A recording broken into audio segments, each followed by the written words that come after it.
నమస్తే. తెలంగాణ రాష్ట్రంలో MP elections హడావిడి అయితే ప్రారంభమైంది. ఇక గత ప్రభుత్వంలో ఇచ్చినటువంటి నోటిఫికేషన్‌లను రిక్రూట్‌మెంట్ పూర్తి స్థాయిలో మాత్రం జరగలేదు. రిక్రూట్‌మెంట్ పూర్తి చేసి వారికి ఎవరైతే అభ్యర్థులు ఉన్నారో ఆ అభ్యర్థులకు నియామక పత్రాలనైతే ఈ ప్రభుత్వం ఇస్తూ వస్తుంది. దాదాపు 25,000కు పైగా ఉద్యోగాలను ఇప్పటికే మేము రిక్రూట్ చేశామని ఇప్పుడు కొత్తగా వచ్చినటువంటి కాంగ్రెస్ పార్టీ ప్రభుత్వం అయితే చెప్తుంది. ఇక ఈ 25,000 ఉద్యోగాలలో మహిళలకు అన్యాయం జరుగుతుంది. ముఖ్యంగా రిజర్వేషన్ మిస్ అవుతుందని కల్వకుంట్ల కవిత ఎమ్మెల్సీ ఒక నిరసన దీక్షకు అయితే పిలుపునివ్వడం జరిగింది.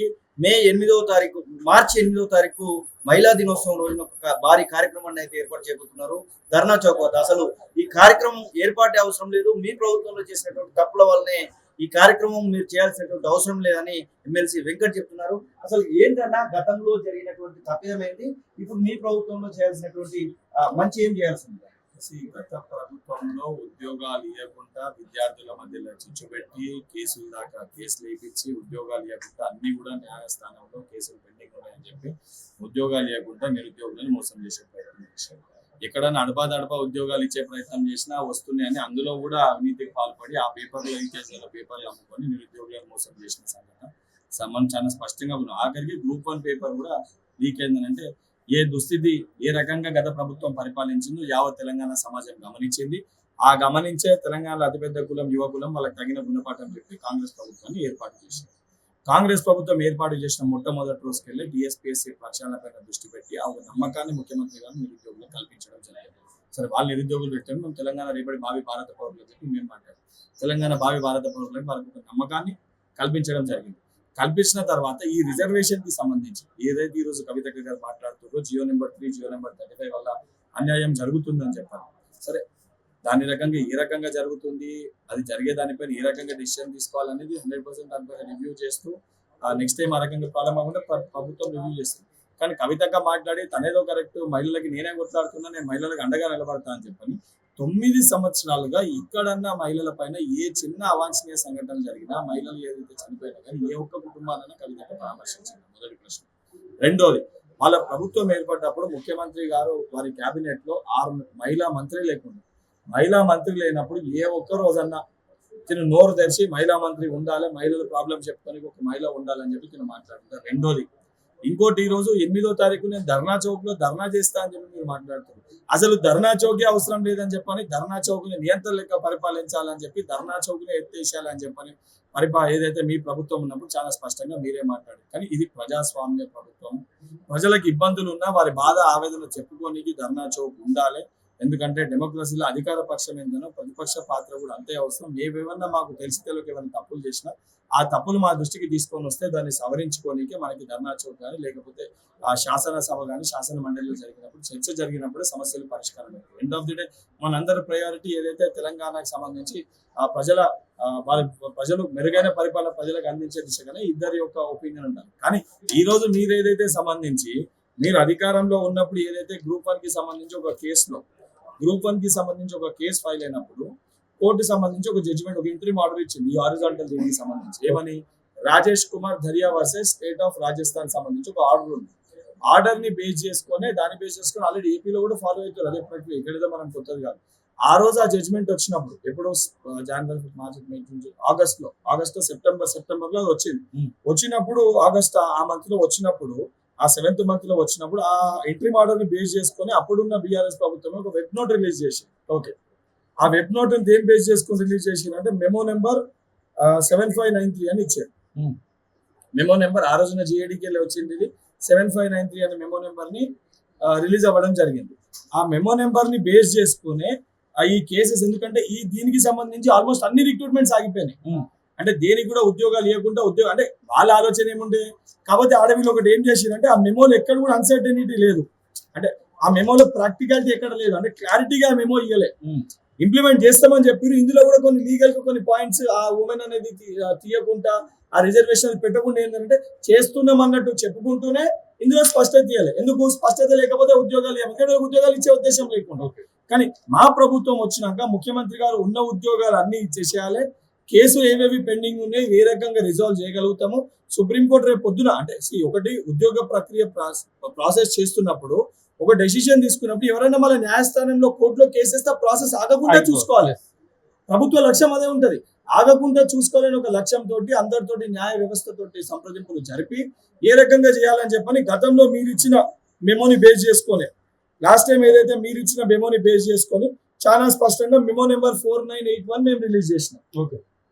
ఈ మెమో నెంబర్ 4981 బేస్ చేసుకొని వచ్చిన జియోలు ఈ 2 జియో నెంబర్ 3 కానీ జియో నెంబర్ 35 కానీ ఇది మేమేదో సొంతంగా రేవంత్ రెడ్డి గారు తీసుకొచ్చింది కాదు. ప్రభుత్వంలో తప్పు జరిగిందనే విషయాన్ని మీరు కూడా చెప్తున్నారు. ఒకటి ఈ ప్రభుత్వం దాన్ని రిజర్వ్ చేయడానికి అవకాశం ఉంది. మీకు అదే చెప్తున్నారు. ఇది గత ప్రభుత్వము తప్పు చేసింది, గత ప్రభుత్వము ఇది చేయాలని అంటే వాళ్ళ అధికారం ఉన్నప్పుడు వాళ్ళు తీసుకునేది. ఇంకోటి మనం ఏదో ఇప్పుడు ఇప్పుడు నిజంగానే ఈ రకంగా దాన్ని చేంజ్ చేయాలంటే ఇమీడియట్ గా మనం చేంజ్ చేస్తే కుదరదు అన్న. ఇప్పుడు మనం ఒక డెసిషన్ తీసుకొని మనం చేంజ్ చేయాలంటే ఇంకొకరు మన వైపు కోర్టులో కేసు వేసారు అనుకో మన ఉద్యోగాలు ఇచ్చే పరిస్థితి ఉండదు.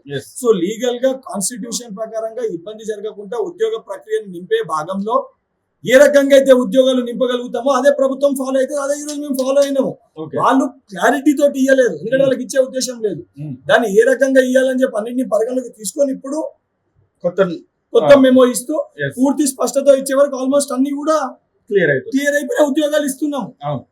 దాన్ని ఈ రోజు అడ్డుకుని ఎందుకనంటే 9 సంవత్సరాలుగా మేము ఇయ్యలే, వీళ్ళు ఇచ్చితే మళ్ళీ మమ్మల్ని బడకేసి కొడతారు ఈరోజు పార్లమెంట్ ఎలక్షన్ అనే భయంతో మహిళలకు ఇబ్బంది ఉంటే తప్పనిసరిగా మా మహిళా సోదరి మనులకి, మా అక్కలకి, చెల్లెళ్ళకి మా మంత్రివర్గంలో 2 మంత్రులు ఉన్నారు, సీతక్క, సురేఖక్క. వాళ్ళు ఎప్పటికప్పుడు సెక్రటేరియట్ లో కానీ సంబంధించి వారి ఇంటి దగ్గర కూడా వారు అందుబాటులో ఉంటారు. వారు ఎప్పుడు ప్రజాక్షేత్రంలోనే ఉంటారు. తినన్న ఏ రోజు కలవలే. మా అక్కలైతే పొద్దున్న లేస్తే మాకన్నా దొరుకుతారో దొరకవు కానీ ప్రజల సమస్యలు తీసుకుంటూ వాళ్ళు రిప్రజెంటేషన్ తీసుకుని, ఎందుకంటే వాళ్ళు క్షేత్ర స్థాయికి వెళ్ళి కింది స్థాయికి వెళ్ళి వచ్చారు. వాళ్ళు పారాషూట్ గారు వారు సొంతంగా రాజకీయాల్లోకి వచ్చారు, వారికి తెలుసు. కింది క్షేత్ర స్థాయికి వెళ్ళి వచ్చిన వాడు వారికి తెలుసు. వాళ్ళు ఉన్నాక ఈ రోజు తిని బయటకు వచ్చి దొంగతనం చేసిన దొంగలు వచ్చి ఈ రోజు మేము మాట్లాడతాం దీని గురించి అని అంటే, ఆ రోజు వీళ్ళు చేసిన తప్పిదం ఏంటంటే వీళ్ళు స్పష్టత ఇయ్యలే. ఈ రోజు కూడా మేము ఎందుకు మిస్పర్సెప్షన్ క్రియేట్ చేసి డివైడ్ అండ్ రూల్ చేసి విద్యార్థుల మధ్యలో చిచ్చు పెట్టొద్దన్న ఉద్దేశంతో మేము ఇప్పటిదాకా మౌనంగా ఉన్నాం. గతంలో ఆల్రెడీ కవిత గారు జియో నెంబర్ 35 పైన మాట్లాడినప్పుడు కూడా సరే ఏదో వాళ్ళు మాట్లాడుతున్నారు, అనవసరంగా వాళ్ళు మిస్గైడ్ చేసి పిల్లలని రాంగ్ ట్రాక్ తీసుకుపోతూ మన లక్ష్యం ఏంటంటే వాళ్ళకు ఉద్యోగాలు ఇవ్వాలి, ఉద్యోగాలు నింపుదామని మాట ఇచ్చినాము. సరే ఇట్లా మాట్లాడుతున్న ఉంటారు మనం చేస్తున్నాం. నిన్న మళ్ళీ జియో నెంబర్ 3 గురించి మాట్లాడారు. సో మాట్లాడినప్పుడు మా నిరుద్యోగ లోకానికి దీని వల్లనే ఎక్కడ కూడా మహిళలకు అన్యాయం జరుగుతలేదు. నిజంగా ఏదైనా జరుగుతుందని చెప్పి భావించిన 100% దాన్ని నెక్స్ట్ నోటిఫికేషన్స్ లో ఏదైతే సంబంధించి లీగల్ ఎక్స్పర్ట్స్ తోటి మాట్లాడి దాన్ని ఏ రకంగా చేంజ్ చేయగలుగుతాం, వారికి ఏ రకంగా న్యాయం చేయగలుగుతాం అని చెప్పి వారి యొక్క వినతి పత్రాన్ని స్వీకరించడానికి ప్రభుత్వం సిద్ధంగా ఉంది. ఓకే. ఎంపీ ఎలక్షన్స్ గురించి మీకు సంబంధించినటువంటి విషయంలో ఒక మాట మాట్లాడుతున్నారు కేటీ రామారావు. ముందుగానే ముఖ్యమంత్రి అని రేవంత్ రెడ్డిని ప్రకటిస్తే 20 సీట్లకే కట్టడ అయ్యేది కాంగ్రెస్ పార్టీ అంటారు. నిజంగానే ముఖ్యమంత్రి అభ్యర్థిగా ప్రకటిస్తే అట్లాంటి పరిస్థితి ఉండేదంటారు? మరి కల్వకుంట్ల తారక రామారావు గారిని కూడా ప్రకటిస్తే ఏ పరిస్థితి ఉండేది? మరి ఏం మాట్లాడితే కనీసం ఆయన కూడా గెలిచేటోడు కాదు.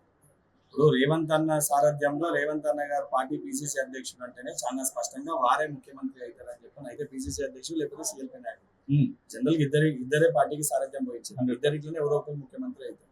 పబ్లిక్ అందరు కూడా తెలుసు. ఇక్కడ రేవంత్ అన్న గారు మీటింగ్ జరిగినా చాలా స్పష్టంగా రేవంత్ రెడ్డి గారు సీఎం అని చెప్పి ప్రజల్లోకి వచ్చిన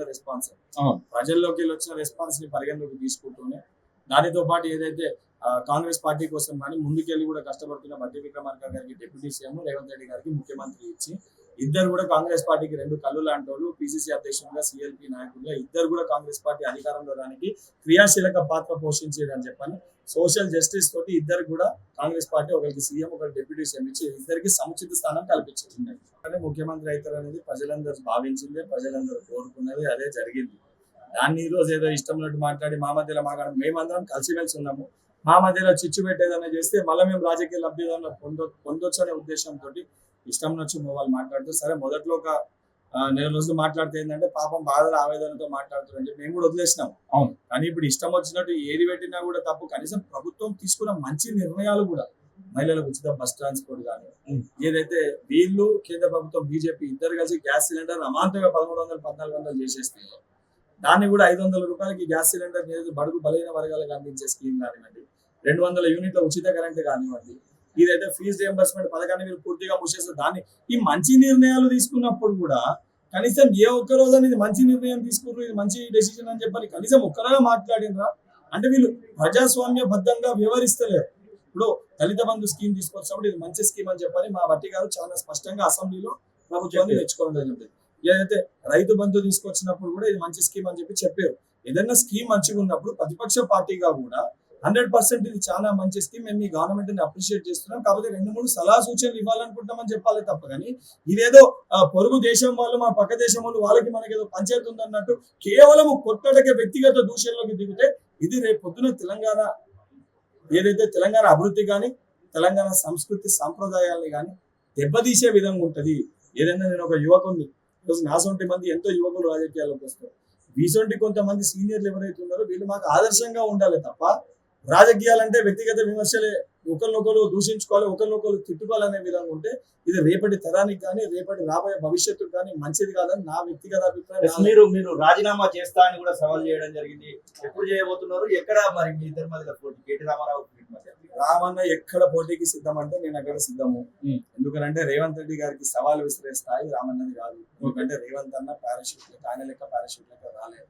ఆయన ZPTC స్థాయికి వెళ్ళి ఏదైతే MLC స్థాయికి వెళ్ళి ఎమ్మెల్యే స్థాయికి వెళ్ళి ఎంపీగా చేసి పూర్తి స్థాయి ఒక గ్రామానికి వెళ్ళి ఒక కంప్లీట్ గా ఏమి లేని కుటుంబానికి వెళ్ళి రాజకీయంగా ఎటువంటి అంటే బ్యాక్గ్రౌండ్ లేని కుటుంబానికి వెళ్ళి ఈ రోజు ముఖ్యమంత్రి స్థాయికి వచ్చారు 17 సంవత్సరాలు. వీరు తండ్రి గారి నేతృత్వంలో తండ్రి గారి చాటుగా ఇంకొక ఆడబాబు మా KK మహేందర్ రెడ్డి అని మోసం చేసి టికెట్ తీసుకొని శాసనసభ్యుడైంది రామన్న. నిజంగా నువ్వు ప్రజల్లో మీకు విశ్వాసం ఉంది, ప్రజలు నీకు గెలిపిస్తారు, నేను ఆశీర్వదిస్తారని నమ్మకం మీకుంది.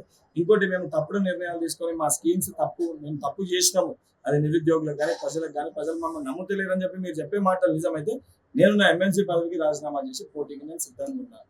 మరి నా సవాల్ని నువ్వు స్వీకరించి అదే జిల్లా నువ్వు నేను ఒకటే సామాజిక వర్గానికి వస్తాము. ఇద్దరం నేను గతంలో కూడా అదే జిల్లాకి వెళ్ళి నేను పోటీ చేసిన. మరి మీరు రండి, ఆడికి వెళ్ళన్నా తెలంగాణ రాష్ట్రంలో ఎక్కడికి వెళ్ళన్నా మీరు వస్తే నేను రాజీనామా చేసి నేను పోటీకి సిద్ధంగా ఉన్నా. నిజంగా ప్రజలు మేము చేసింది తప్పైతే నన్ను ఓడగొడతారు, కాంగ్రెస్ పార్టీకి వెళ్ళొచ్చు. నువ్వు చేసింది తప్పైతే నువ్వు ఓడగొడతారు. నేను నా రాజకీయ ఇప్పుడే స్టార్ట్ అయింది. ఈ స్టార్టింగ్ స్టేజ్ లో నేను ధైర్యంగా చెప్తున్నా, ఏది నన్ను ఓడగొట్టి మేము తప్పు చేస్తే పూర్తి స్థాయిలో నేను పక్కకు తప్పుకుంటా. మరి ఆ ధైర్యము ఆ నమ్మకం మరి రామన్న కూడా ఉంటే రమ్మని చెప్పండి, నేను నా మాట కట్టుబడి ఉన్నా. ఇది బల్మూరు వెంకట చెప్తున్నమాట. ఖచ్చితంగా కల్వకుంట్ల కవిత చేసేటువంటి ఆ యొక్క నిరసన దీక్ష అనేది అవసరమే లేదని వారు చేసినటువంటి తప్పుల వల్లనే ఇప్పుడు ఈ పరిస్థితి వచ్చిందనేటువంటి మాటలు చెప్తున్నాయి. ఇక కల్వకుంట్ల తారక రామారావుకి ఒక సవాల్ని అయితే విసురుతున్నటువంటి పరిస్థితి. సతీష్తో శ్రీనివాస్.